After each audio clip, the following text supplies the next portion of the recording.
So, was other people supposed to come beside Masako? I don't think so. Oh. We're supposed they came 2 hours earlier for some reasons. I called them and told them again, but I think we are here for we can discuss. Okay? Oh, okay. So first of all, Mathilde is here. Wonderful. Hi, Mathilde. I sent an invitation through, through the invite thing on the bottom one time, and I did get 2 people that showed up at the last minute. Yeah, so it's wonderful. So first of all, I have to tell you that everything at 2nd December went a lot better than I feared. Even if we will discuss and we had some problems which we could improve, I think everyone was happy. And I just got also a message from your first drummer, storyteller, telling how happy she was that she drummed and came and listened to us and so on. Wonderful.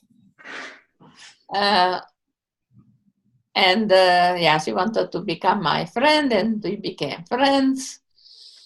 And now and she also told the same thing that we observed, of course, that next time we should make somehow to interact more with each other. For that thing, one proposition, don't give them any food in the break. That's true, but when you have 60 people in the room and you start at 8:30 in the morning and you go until 12:30, it's really hard not to have food because people come directly from home without having had breakfast. Then you have to give them in the morning before 10 o'clock, and from 10 to 12, it is only 2 hours. Yeah, we certainly can do that. And of course, the other big issue is when you have 50 or 60 people in the room, how do you reasonably involve them with a few people on screen? Or do you have a separate room and have people walk by just a few at a time so that there's an interaction? Because it's very hard to interact with 60 people. It's just like giving a speech, not like having a conversation. Yes, and we are used to do it, but we were not just a few. I don't know if you had seen the screen. I did. We were quite a few. Audience online. So what you need is a protocol of how to interact. When you have all of those people on screen who would like to speak at the same time, and you have 60 people in the room who would like to speak, if you don't have an organized program like table topics or conversation that is set up in some way, then it becomes chaos. So that's what we need to think about, how we best create that kind of interaction. I think everyone would have liked to do that, but so it's Mathilde, can you tell us about Firebirds? What we do after meeting?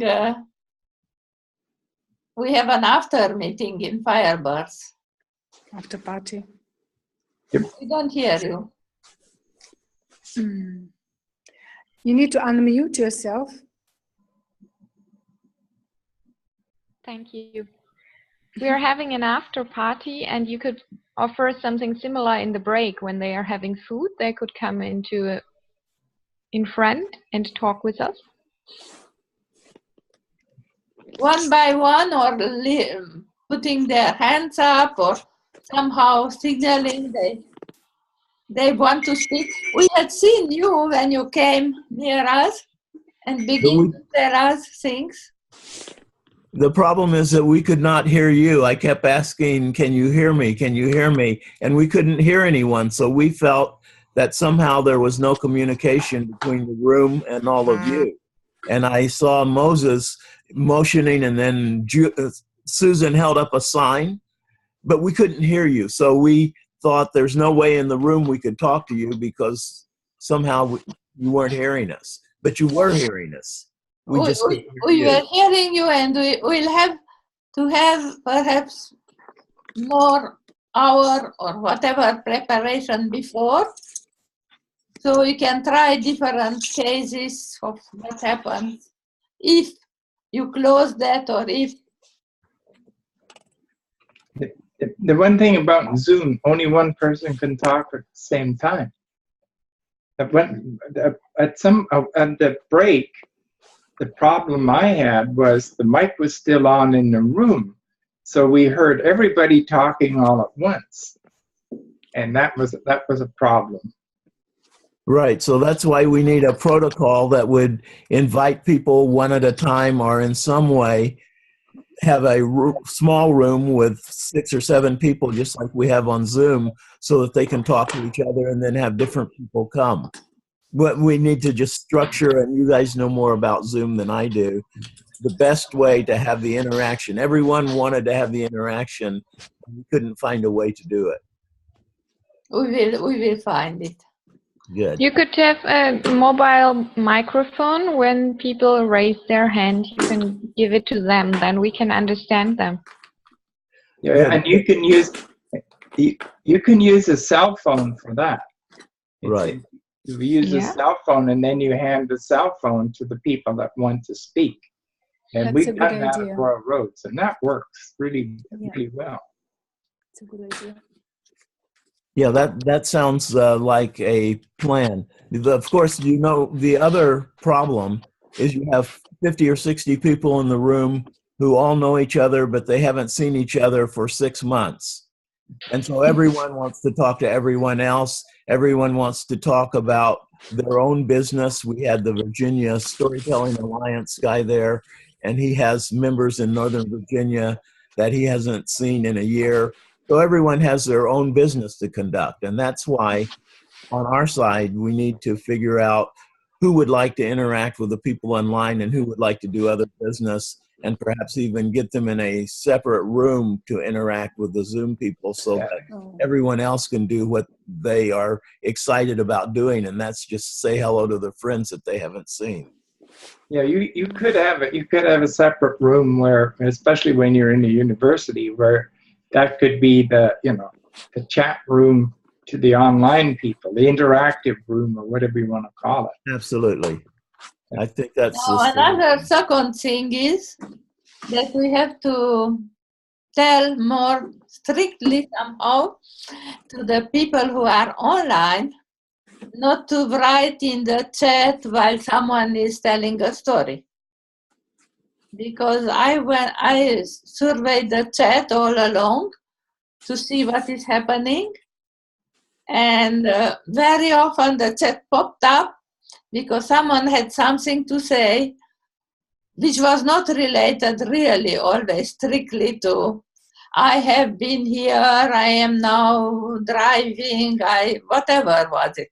It was nice, it was socializing, but not when someone speaks. Did you see that, Paul? Could you see that on your side? Well, no, I'm almost blind, so I cannot read chat. Even if I get right in front of the screen, I can't read it. So I'm a 0 on chat. I can't follow the chat. No, I meant when the people in the room, would they see the chat? Could they see that? We cannot see that. I didn't realize anything about chat.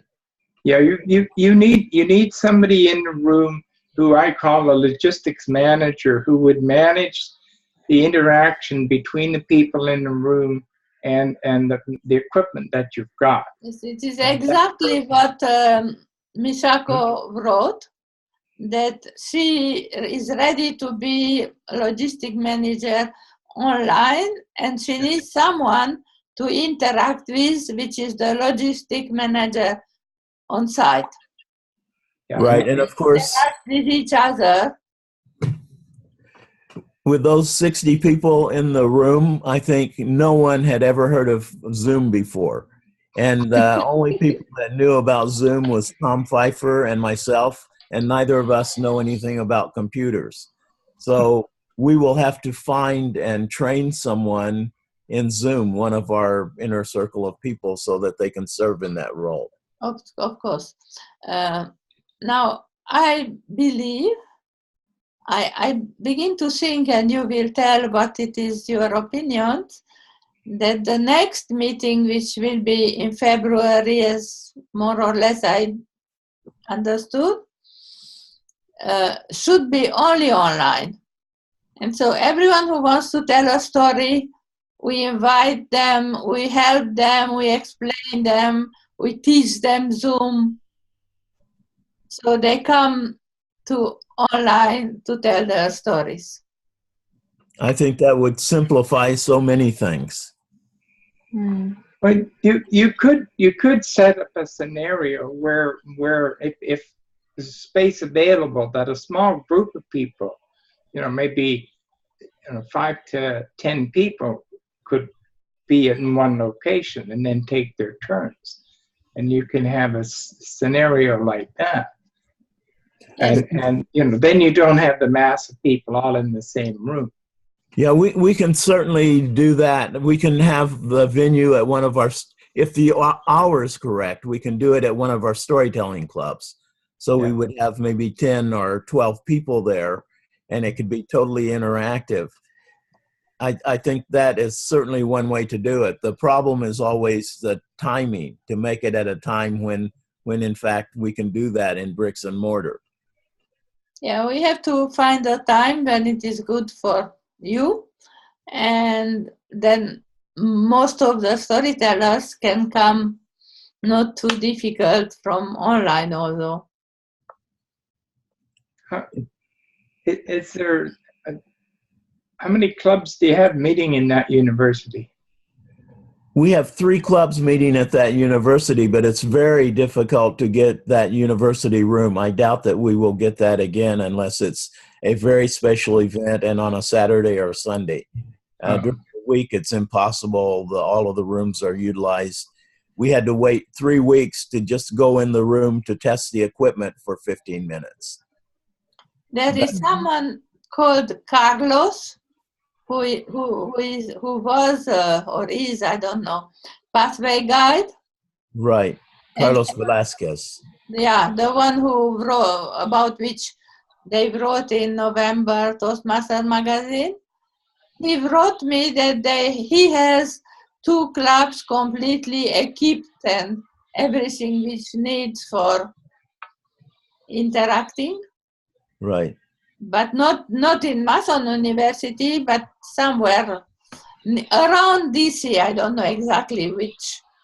Not in 27 districts, but you have a lot of districts, one near other there. Right. All of our storytelling clubs are in District 29, although this coming Saturday I will be presenting at a demo meeting to create a storytelling club in District 27. And before we leave the having 50 or 60 people in the room, the good news is that 50 or 60 people were acquainted with Zoom for the first time, and they saw for the first time ever online clubs. And there's a lot of interest in both. So the good news about having a large audience, even if you can't be very sociable and interactive, is that you're exposing people to something new that gets them excited. Absolutely. Is it true or was it not true that the sound and the video was disconnected? Or only in the room? Did you hear us at the same time move? Yeah, we heard everything perfectly. However, there's a few times, and we don't know why, where there was like a half a second delay. So if you were speaking and you moved, you could see on the screen that you hadn't moved yet. And so that was disconcerting to some of the speakers.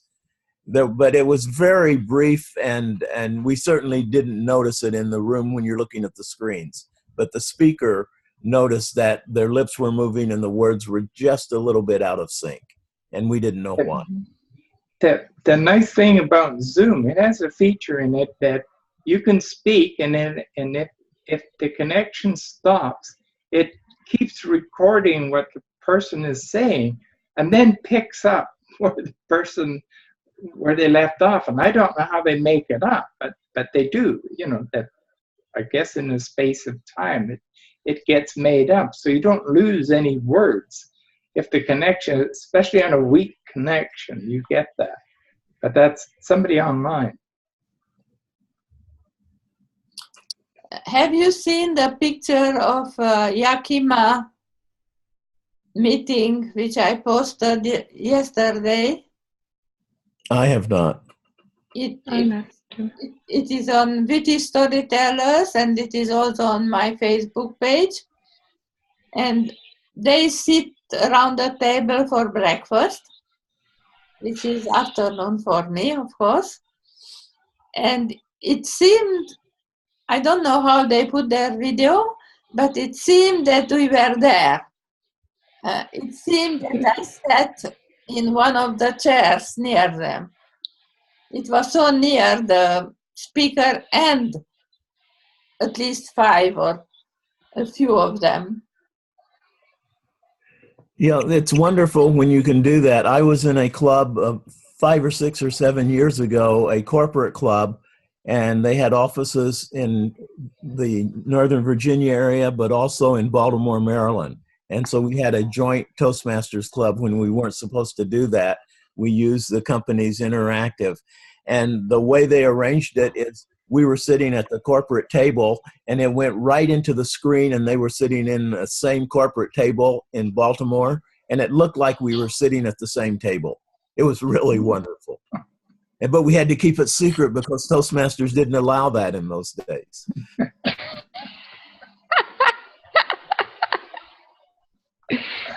Yeah. So Firebirds also had meetings for a whole year before it was legal. That is why they call themselves collective instead of club, because we had collective meetings with Toastmasters between us before it became legal. Yeah, we at Royal Roads, we had a few meetings before it was authorized. One we just used the sound because they had that, that setup where the mic and the speakers are in the middle of the boardroom table. I forget the name of that. And, so we were just speaking to the person that was not online through that system. They work very well in that particular case. And then it took us a while to get the audio visual part working again. And we were trying Google's Hangout, and it's all right on a 1-on-1 or 1-on-2, but when you got a room trying to connect to other people like that, it was really difficult. Mm-hmm. Yes, so Paul, can you tell us about your high performance leadership project? Sure. I did a high performance leadership project in June to organize the first story swap and workshop. And it was, I thought, really successful. Again, we had 50 or 60 people in the room, and we had a wonderful 1-hour workshop after all of the stories. And so the workshop person was able to use examples from the story swap in the teaching. So that made it really nice for everyone. This time, because we had so much interest in telling stories, we decided not to do the workshop.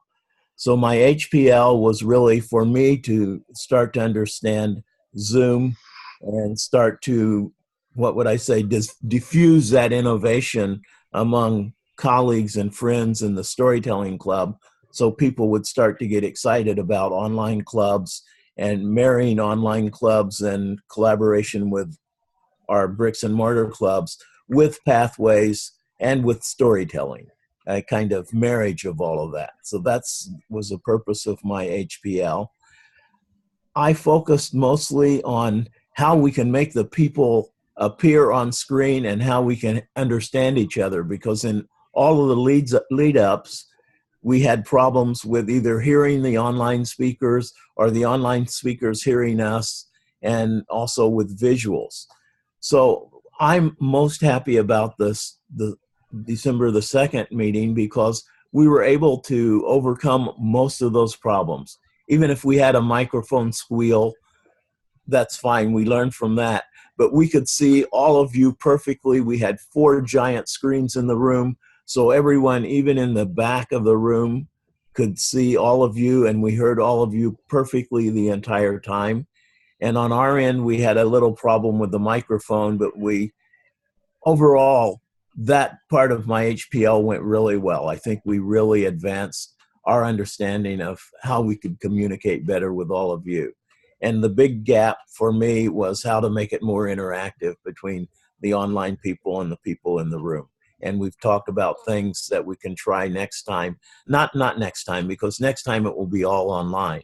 But the time after that, we would like to have another iteration, another attempt from here to make it work with a big audience, maybe in May, maybe surrounding one of the district conferences, so we can get a whole audience of people from the conference at least to sit in on part of it and get excited about what I think is the most exciting thing that I've seen since I joined Toastmasters. And that is being able to communicate with people around the world. Yes, and we would, if we could do that, we would begin to convince them to accept online attendance on some of those meetings and conferences. Mathilde can tell that she did that already, one in Germany. Yes, I already gave a workshop on online clubs in Germany on the district conference. And how did it go? It went well. There was a technician there. He was doing all the technical stuff. They had a microphone there. They had a camera. We could see partly the audience, and we were several people online. Julie was also there, and Lorraine, and it went well. So Good. I was with the technician and one from the conference who was the leader there, a woman, 2 days before, and we tried out the mic. It worked all the way with the mic, the back of the room and back. And finally they put here something instead of holding. Only the people who wanted to speak in the room got a mic, which was open just for that time. They learned how to close the window so it is no light coming back. The problem there was that the speaker spoke with her back to us, to the screen.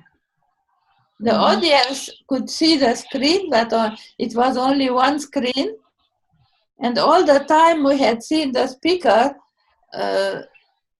looking at the audience, but not at us. They had only one screen, of course. Right.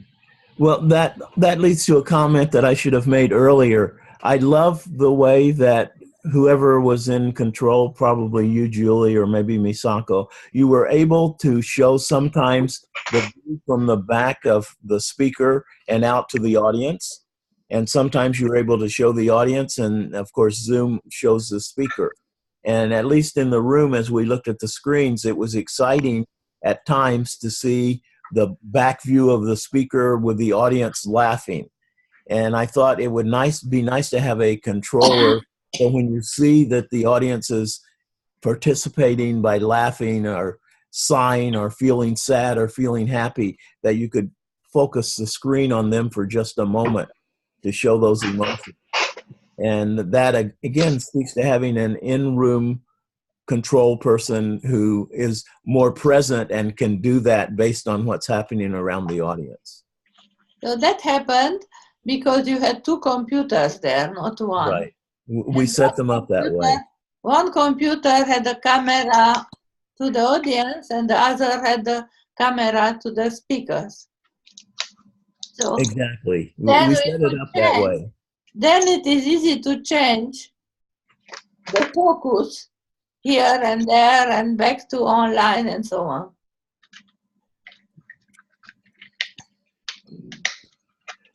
Well, I'm excited about in the room, what you need is a little tripod like this.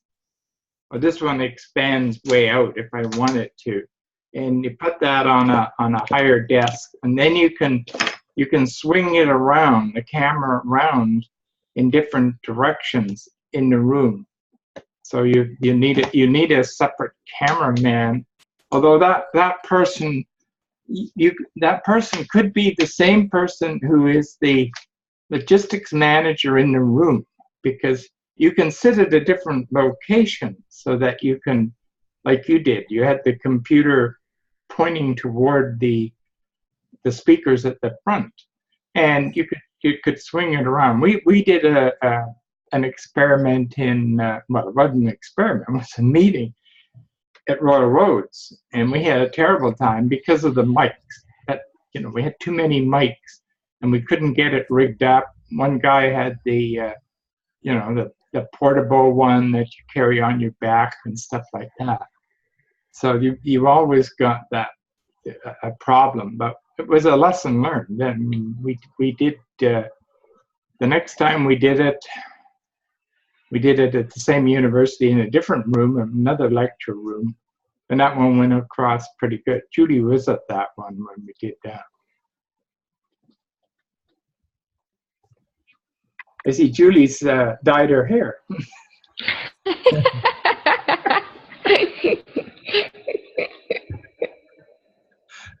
Paul can't see that. It's a picture of Michelle on the screen.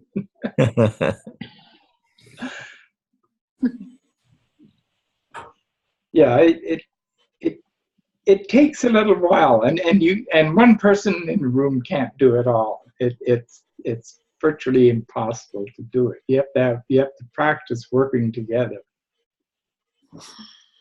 Which I'm sure that the meeting you went to, where you had the company where they had one room set up in one city and another in the other city, where it appeared that you were all sitting at the same table. That would be one time a wonderful thing we have to try out yet. Right. Well, one idea that I have, I'd like to take some pictures in Royal Roads, in Castle, and then we can all virtually be at a different angle and have a different background behind us of different looks of the room. Right. Julie was going to try that at this meeting, but there was no time to get in and actually set up the pictures the way we wanted them so she could use her background as the Merton Hall meeting room at the university. Yeah.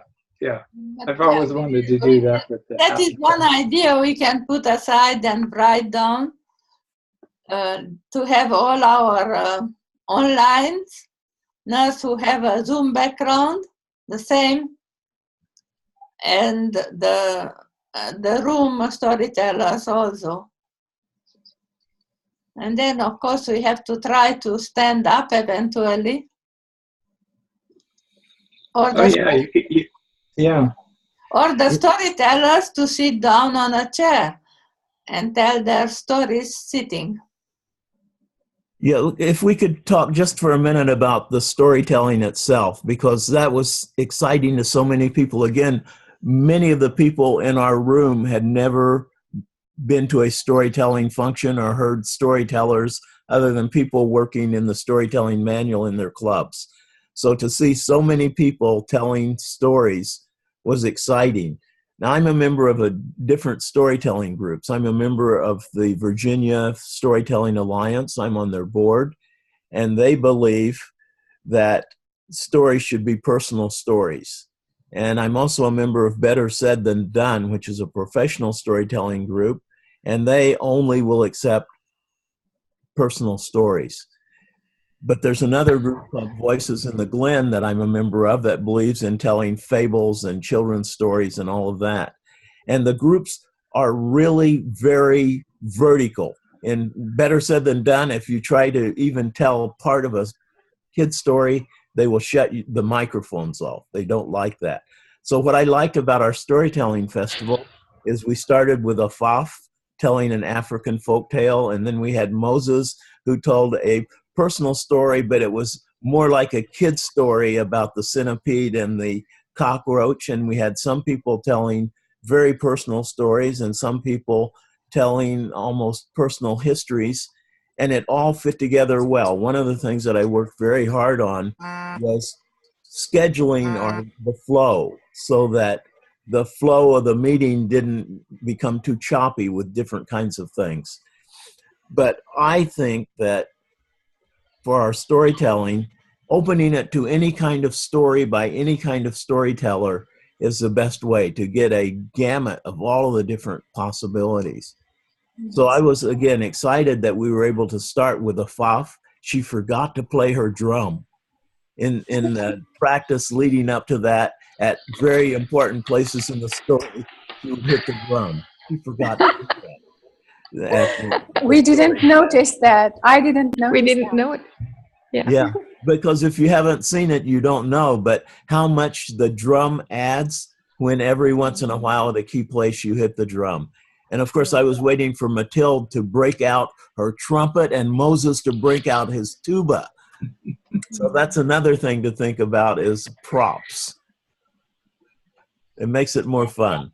That Yeah. is one of our things we spoke with Paul, because we didn't give Mathilde enough time to play her instrument, and we liked so much her instrument that we will give more time to every storyteller, make less people, less storytellers, but each would have more time, so we can make all what we want, not all, because we can all tell stories for an hour, I think, but make it longer and not be so strict this time, next time. I like the balance you use where you had about 3 speakers in the room follow each other, and then you switched it over, and then the online people doing that, because it made a smoother transition between the different stories, because you had in-person stories and then you had the online stories, and I like that balance. I think Paul really thought very well how to put energy at the beginning and how to finish with some smiles and so on. Every story was fit, unless they couldn't come, of course. Right. I think the choreography is important. It's almost like you're a movie producer or a conductor of an orchestra, and how you array the various storytellers and the way the stories fit together is something that the audience doesn't know, but they feel it. They feel the ups and downs and the ebb and tide of the emotions and the stories and how they relate, even though they don't understand that that's something that's happening. So I spent a lot of time. I was very fortunate because, Julie, you arranged that I could hear all of the online stories. So that, and I had heard all of the in-room stories except 2. So I could work on the flow of I spent a lot of time, I will tell you, just working on the flow. And that's why when someone said, well, maybe if someone's not here, we could substitute one person for the other. And I was thinking, but the flow is going to be erupted. And as it turned out, Michelle appeared almost like magic in her car, strapped in. Looked like she was in the airplane that she was talking about. So that was a miracle. That was It amazing. was not miracle. I think she had her iPhone open all the time, and she heard that is her time. Only we didn't know she is there. Yeah, I did that one time with a car. It wasn't a Toastmaster meeting, but I was attending through Zoom, and then they just put my cell phone down where the coffee cup goes and listened to the meeting, but I was on mute, so they didn't, they weren't aware that I was even there, type of thing. And That sounds very James Bondish to me. Well, the cell phones are just fantastic. It's amazing. Yeah, I think Svetlana always use her phone. And Yes, I do. Yes, very often. Oops. so how you do that we see you very well all the time at the same time? I tried my iPhone and somehow with Zoom doesn't really work. Oh, no, I just installed the app on my iPhone and it works. Install the app on your iPhone. Yes, yeah, it is installed. I have everywhere Zoom, just it doesn't work as well for me. Maybe you need to update the iOS, the software on the phone. I need to buy another iPhone because the one yes, that is work, but exactly. that's another thing, not to discuss here now. But yeah, mine is very modern, very updated. So what I had one idea. I don't know it is good idea, bad idea. You will tell me, because we do it in February. First of all, we need members. So as much as the storytelling groups in Arlington or Fairfax, anyway, the one we met in beginning December, they wanted to find new members, and I think they found. We are only 12 of 13 now. From 22, 24, we went down, and it doesn't worry Michelle, it worries me a lot. And we have to see until April, how can we do, instead of going down, going up with members. So somehow we have to popularize not only that event, but our club. I think one way we can do that, Julie, is if we have a lot of interest in participating in the next storytelling event. So maybe we can convince people that if they really want to participate, they need to join an online club and become part of the culture. And through that understanding, then become one of the speakers, rather than just having them parachute in, tell online, and then parachute out again. Or coming like guests and then go away, because we had a lot of guests. For example, last Pathway panel, and right. I don't know if we yes, I agree. Anyone by that, unhappily. I did something like that for the Virginia Storytelling Alliance. We have a once-a-year gathering where we have an afternoon of speakers.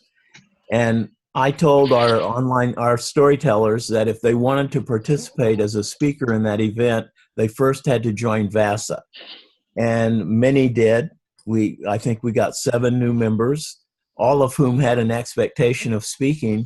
But at the event, they did a lottery, and they drew numbers for the people who were going to speak, and only 1 out of the 7 got to speak. But they have continued their membership in VASA because they find it's useful to be a member. So I think if we really want to recruit online storytellers from here, if I know that we have a quota of 3 people or 2 people or 4 people, the one thing I can do is recruit good storytellers who are also willing to join an online club as a part of the experience. Not just come as a guest, not just speak, but to actually join a club and be part of our community. Yes, and perhaps the same thing for Canada, from Germany, to invite those who are ready to become members also. That is not a bad idea, of course. Now, the second question would be, do we tell any stories, or will we tell Pathway stories?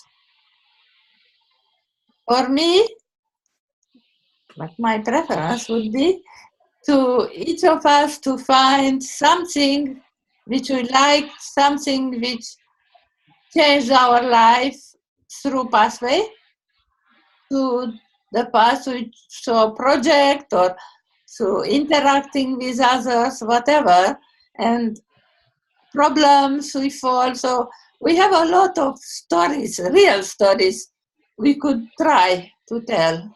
And today I published something which was solidarity, because I found out that from March to now, what really stuck me most in Pathway is how all the work people got together to help each other to launch, and when we launched, to get unstuck when we were stuck, and to help others to be able to do their work. So that huge solidarity between Chinese, Malaysian, Australian, Canadian, and so on, I never experienced that until now. So that is one possibility, of course, but that would restrict a little bit our stories. It is still about love, but other kind of love. We could also have two parts, like with a little break, where we have a kind of little exchange party, and one part would be stories about pathways, and one part would be other stories. Yes, I like that idea.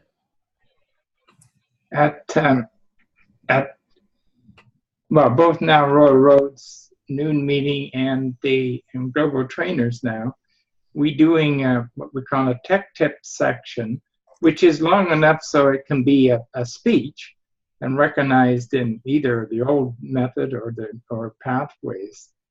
And then we feature some feature, like Judy does when she explained the use of the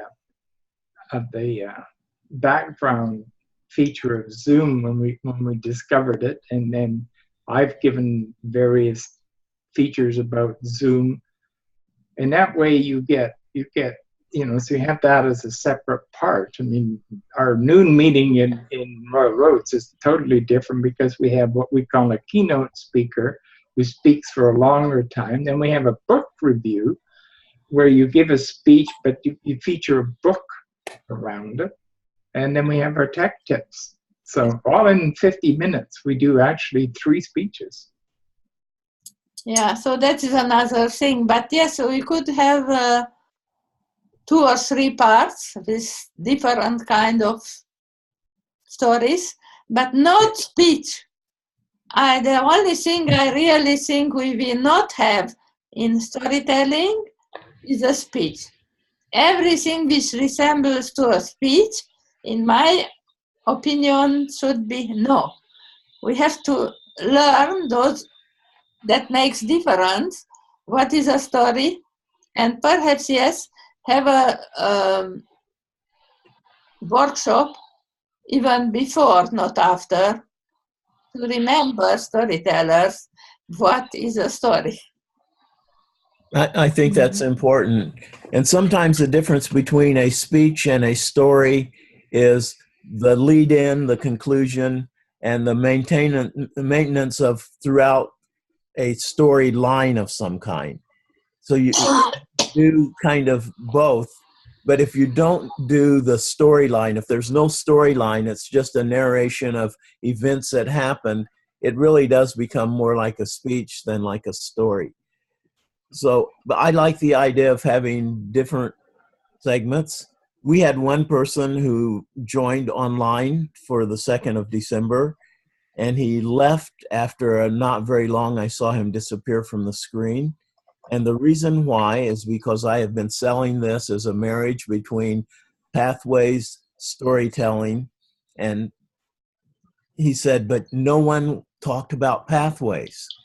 And so what I really think is, Julie, that you sent that blog piece that talked a little bit about the history of pathways and joint projects, which I distributed. I didn't have enough for everyone in the audience, but there were people who came on to hear about how pathways related to all of this, and they felt disappointed because we didn't talk about pathways. So in that regard, I like your idea of having at least a segment where we make relate it to pathways.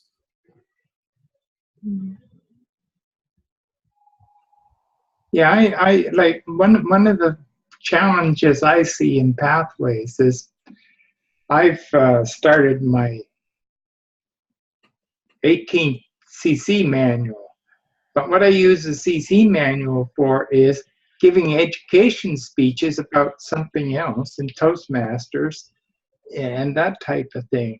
But there's no slot in pathways to say, okay, you know, I want to do this particular thing, and it connects in with that, with the way I use the CC manual.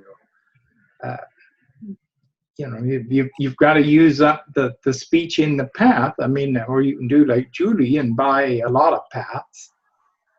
It's like having a lot of manuals on the go at one time, which I think is. Why not? You know, I realized that I paid less on my 1/5 pass I have than ink in my printer to print projects. I finished 2 parts completely, and I am finishing now 2 others. So I did buy a number 5, and I always have a speech, an icebreaker, or do whatever you want, or level 3 where you have 15 different things. They are better than in CC, but you have to be on that level. I agree. I think that I have not had a speech that came to my mind yet that I could not fit into pathways, just like I could fit into the old manuals. And it's the secret is level 3, where you have so many options. You can make almost any speech fit into level 3, and including level 4 and level 5. Oh yeah, I agree with that. The discovery that when I was doing the project at the convention is that I found out, oh, there's an HPL in level 5, and I thought, well, I've been working on this HPL for a while, so I used that as my level 5 project, and you know, gave the speech, and then I'd actually given a speech ahead of doing that project at the convention. Besides, no one forbids you to buy a pass or do a pass and stay at level 3 for months and months and do all those 13 projects. Like you would do a CC, there is one for voice variety, there is one for body movement, there is one for descriptive language, there is one for whatever you want. Yeah, but in effect, what you're doing in that case is you're giving speeches that are not, you're giving manual speeches, granted, but you're not really progressing along the path. You're staying here to give speeches. That is true. You're getting points only for 2, but you can give the speech anyway. Yeah. If you want. Of course, there's another solution, and that solution is to remain in the legacy program and give your club CCs or ACBs or ACS. So I am in both, and when I have a speech that just doesn't quite fit into pathways, I do it in the basic manual or in one of the advanced manuals. So I'm giving my clubs both legacy awards and also pathways awards. That's another way you can do it to get even more flexibility. Yeah, we have about 2.5 years we can do that for. Right. So I'm doing the same thing. I mean, if it doesn't fit, then I'll just say, okay, well, I'll do the CC. Because the CC is usually the ones that are the harder ones to do in a club that is not getting a big turnover and new members all the time. Yes. Yeah, but Brian, for the moment, we have a few more months. We have to help every region to understand what pathway is. Every region have a little bit of taste for it. So after we passed May, we can slow down perhaps on speaking Well, yeah. so much I'm about going to do pathway. the speechcraft that I'm going to do at the university here. It will be. I mean, I'm using Pathways as the program instead of the traditional manuals, because anybody that's going to join from that speechcraft, it will be in Pathways in March, because our district rolls out in March into Pathways. So there's no point in starting them on a CC type manual and then have to redo it. So Svetlana, can you tell us how you felt about the storytelling and the festival? We didn't hear you, Mother. Okay, I liked the festival, and especially I liked the way it was organized. I realized that there were several cameras, and you know, I was amazed by the level of speakers. I really liked, and I was pleased that our speakers were also quite good, because I saw genuine interest to our members. And it was quite funny when people would come really, really close to the computer, and you know, it would be like exaggerated close up, and they would like look at us.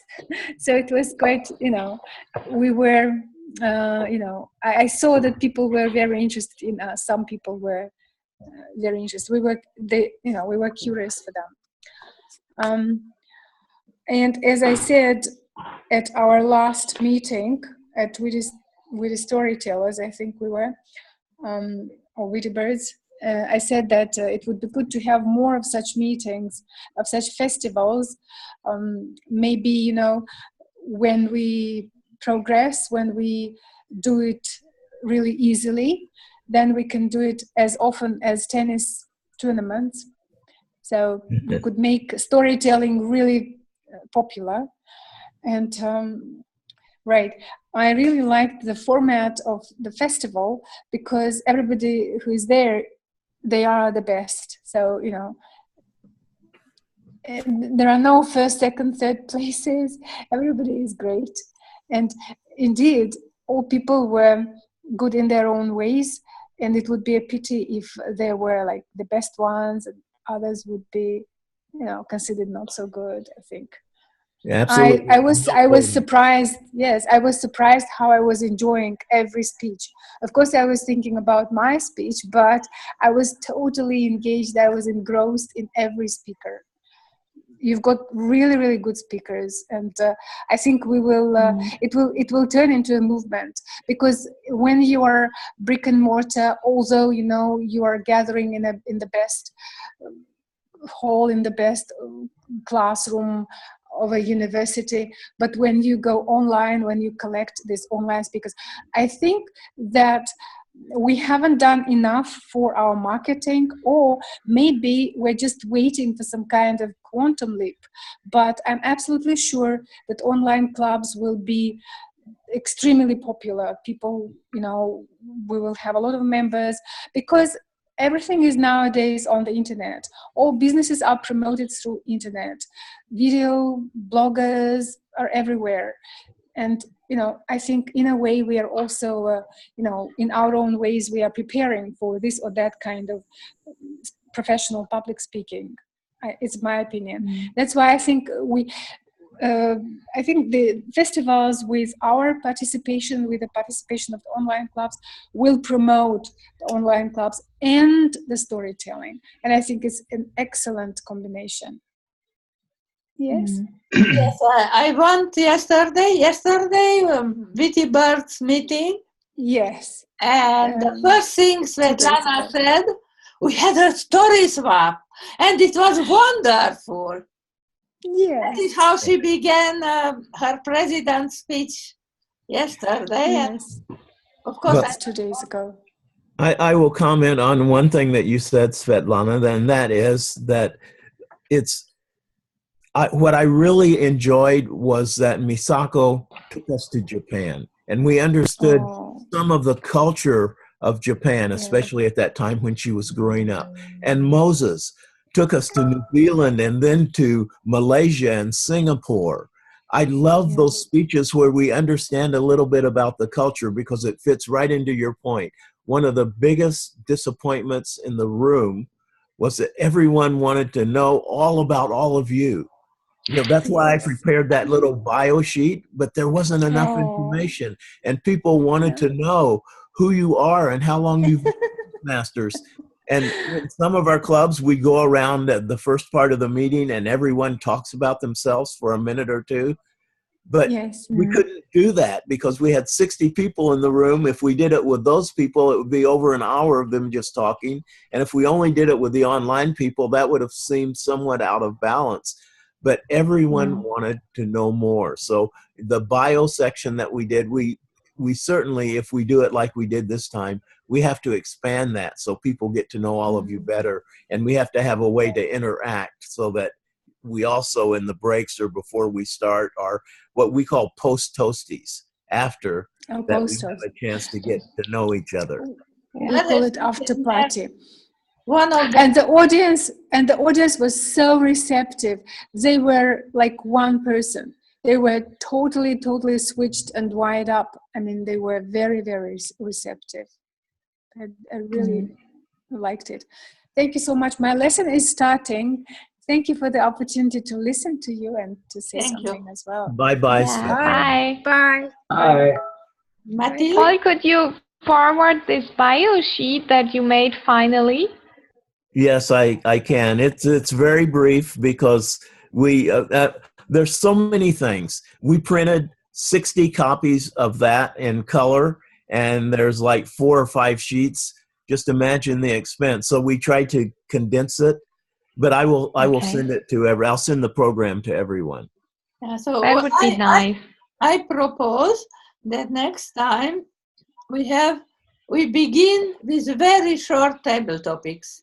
Let's half minute or to present ourselves a little bit. At least the storytellers, if not the audience, of course. So they can know us a little better. What do you think about that? I think it's a good idea. What we were prepared to do is we had an expanded slide on each speaker with their bio. And as they were being introduced, we wanted to put on the screen their picture and their bio, where they were from, and those kind of things. But we didn't coordinate that in advance, and we didn't want at the last minute to talk about sharing screens and here's the slides. We didn't want to confuse it.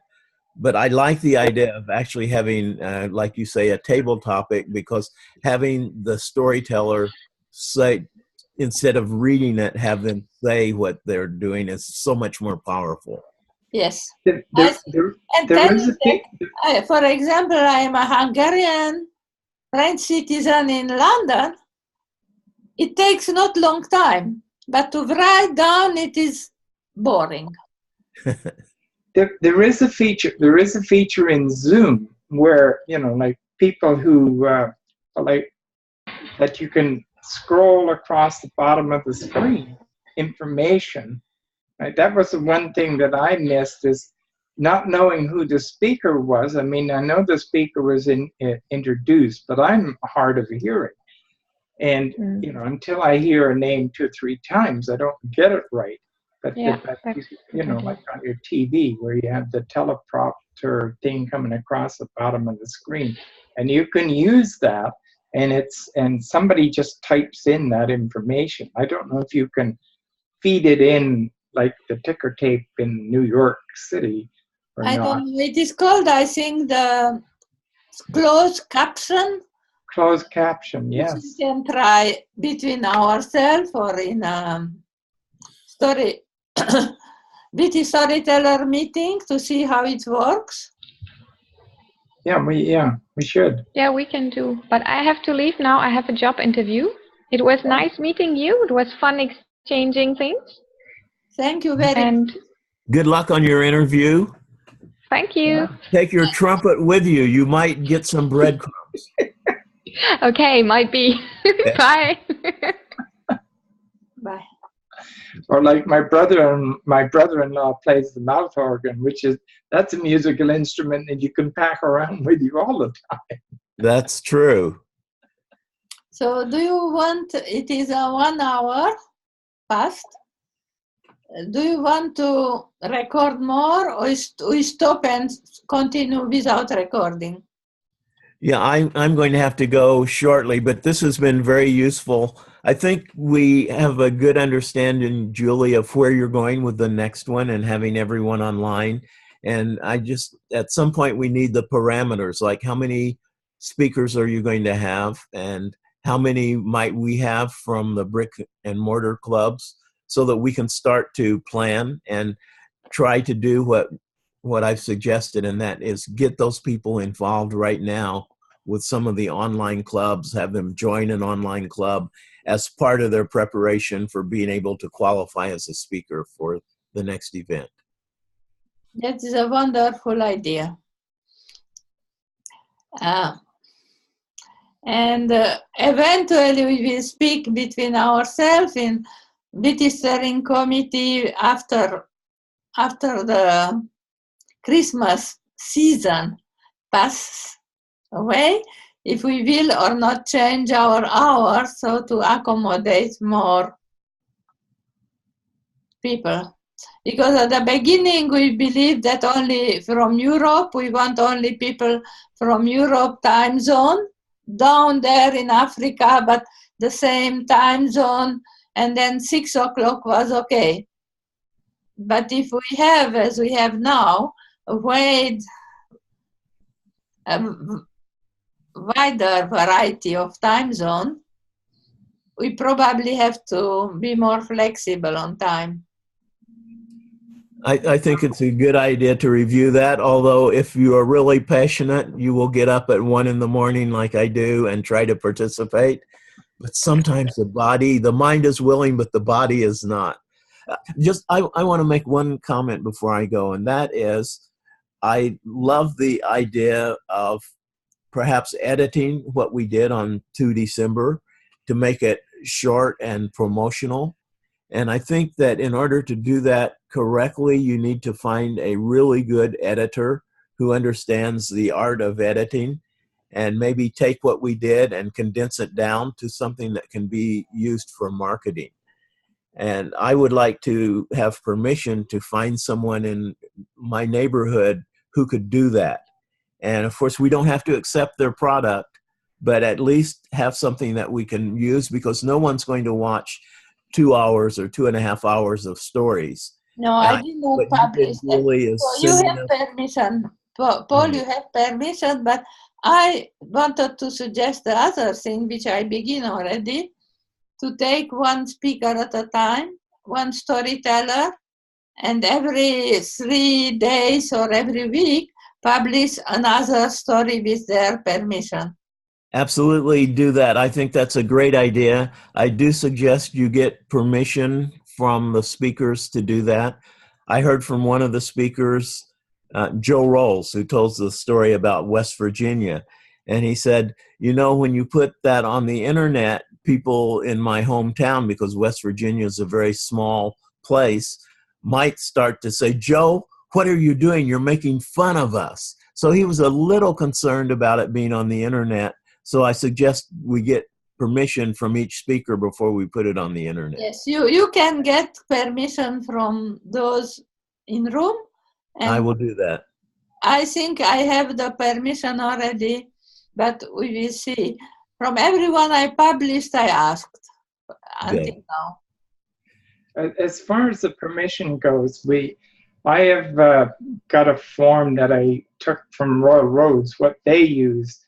And you should have, you can have an electronically signed. Yes, but your form, Brian, was not good, because they wanted everything to give away, to give to the producer, and no rights remaining to the storyteller or the speaker. I If you would look at the never one that sign if you look at the I one would that never sign that.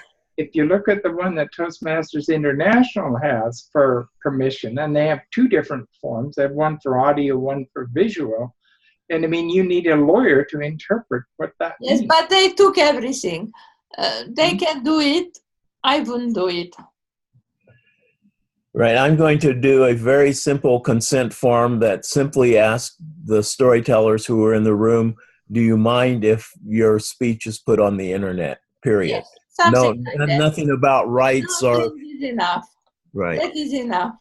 Right. They don't want it, they have it now because each can look at his own, because Misako cut it for each, so they can look at their segment and decide if they want it up or not. But I understand your concern, Brian, but that's another matter. I would, even when I told stories, they gave me a thing in filming. Do I sign that? I told them no. I can sign that I am ready to do it, to use it for this thing, and that's it. Or ask me, but it remains my own. Okay, I really do have to go. Very useful meeting, Julie. Thank you for arranging for us to get together. Brian, I appreciate all that you're doing on technology. I do want to try to put together something simple from our viewpoint about what we've tried, what works and what hasn't worked and why. And I will do all of that through you because none of us here are technical people. So I will share it with a few people like Julie and you, Brian, and perhaps I've heard Zaldi and Graham and a couple of others, so that we're not getting out in front or stepping on toes. Okay, thank you. Thank you very much, Paul. Okay, and I'm sorry I do have to run. You did more than possible. Thank you. In my opinion. Bye-bye, everyone. Bye, Paul. Brian, I have a question for you. Okay. How much time you have until the university push you out? Well, we're not going to get booted out. We're not getting booted out of the university. I will be signing up the 3 students on Thursday night. You will? Well, I've got to pick up one person's coming on the Thursday, and then I will have the 3 students. The one person who coming, they cannot do for you and do it for 2 others. So we are sure that you don't have that problem last minute. No, we have this guy called Marcus, and he has the form. He's been to the meeting live, and so he's coming on Thursday with his form filled out, and then I have the 3 students that we need to stay at Royal Roads. And then through the speechcraft, then I hope to get. It would be nice if we could get 10 students. So we hope to have them all, but at least now let's get the first, the first ones. Which so I mean, in a way, the problem would get to be is if we don't stay at the university, then we would wind up being an online club. Then we're into another problem because then we are a districted club that is meeting online and not meeting in person. But I think by the rules of Toastmasters, then they should kick us out of the district. But that won't happen either because in fact, Toast mentors meet 4 times a year in person and 8 times a year online, and they have special permission from Toastmasters International, and it would be hard for them to make one rule for those guys and make a different rule for Royal Roads. Yes, so in fact, Brian, other than twice, I think, or 3 times, in the last year, I think all the Royal Road meetings were online, not on site. But at least to have theoretically meeting in the same room and from time to time meet really in the same room, at least a few of you, it would be useful. Because we've been holding our Wednesday night meeting all along, and even to the point where only one person showed up in the meeting, and he got online from the meeting, and we had that evening meeting wound up being an online meeting, and like last week there was 2 of us and the area director that were there. Yes, Peter is the area director? Peter is the area director or not? Yeah, Peter's the area director. And he's saying, well, we should only have one meeting, but we won't be, if we have one meeting, it'll be an online. Why should you have only one meeting? Now, we'll get there. The thing is what we have to do is a lot what Christine did is we have to be able to get the message across that Toastmasters Pathways program is an enhancement to your university program that you're in. They use the same terminology, they use pathways, competencies, and it works online and in person. All that combination is there in a Pathways program, but because we don't have any support in effect from Pathways about getting the message out, I mean, they're still back in the days of, well, nobody will understand this, we got to give it to them in little bites. What you've got to do, I mean, at least they recognize now that they've given you now the icebreaker material. And basically, when you look at that icebreaker material, it applies to all the paths and all the levels and all the speeches, right? It's just different criteria in different speeches. Yes, Brian, what I had seen at least, or read, that your district director is very much willing to do all the help that you need and flexibility and everything. So don't listen too much to the area director, because in fact the club decides, the area director can suggest only.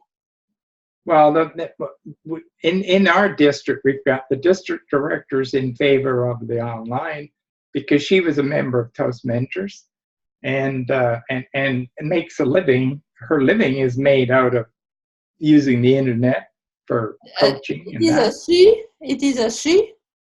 So it is not the same. Carol Carter.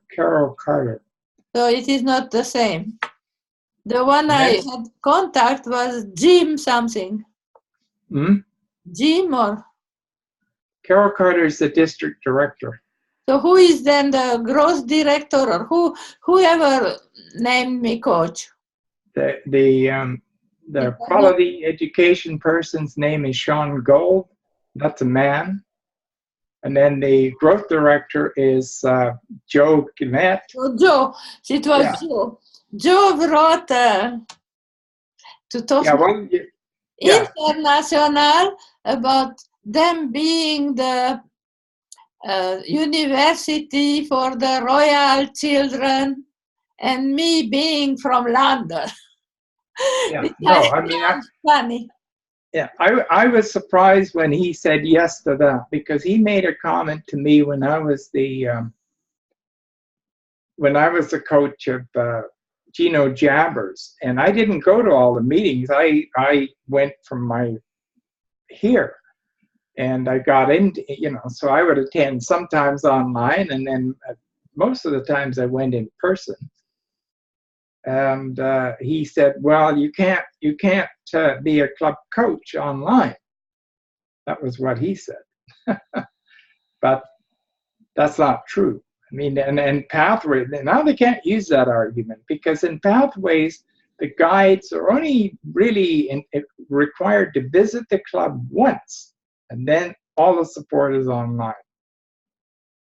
You only go give that 1 hour presentation in person, and the rest you can support online. But I did visit so many times already your club that is must be counted at least for a personal visit. Yeah, I want to. There's people want to know some more information, and I'm going to modernize, or the PowerPoint presentation I gave about Pathways.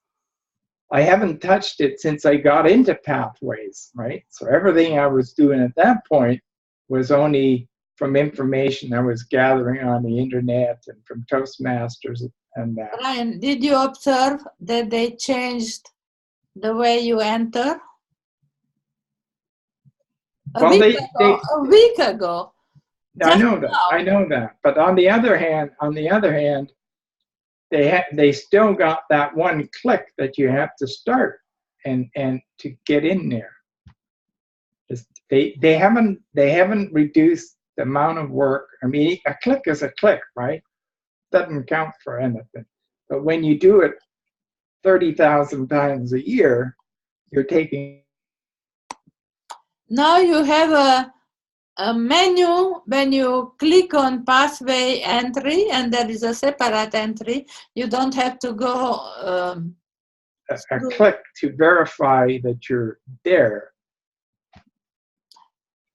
Yeah, they have to verify if you are a member.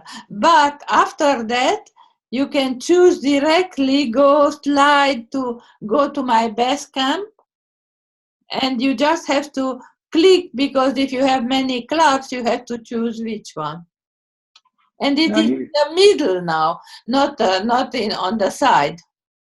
I tried yesterday, and what was very strange, they have even two names. One is go to my Basecamp projects, and the second is go to my Basecamp, but they go to the same place. Yeah, I know. But I'm just gonna. So I just told you, because if you have a slide, you have to change that slide, not to show the old one. Oops, what did it do to me? And the second thing they did, you don't have to open the Basecamp. You can go down the education transcript. You can go down the screen, and down the screen you see all your paths. And you can. Okay, now I'm on the main page, right? So. Show your screen.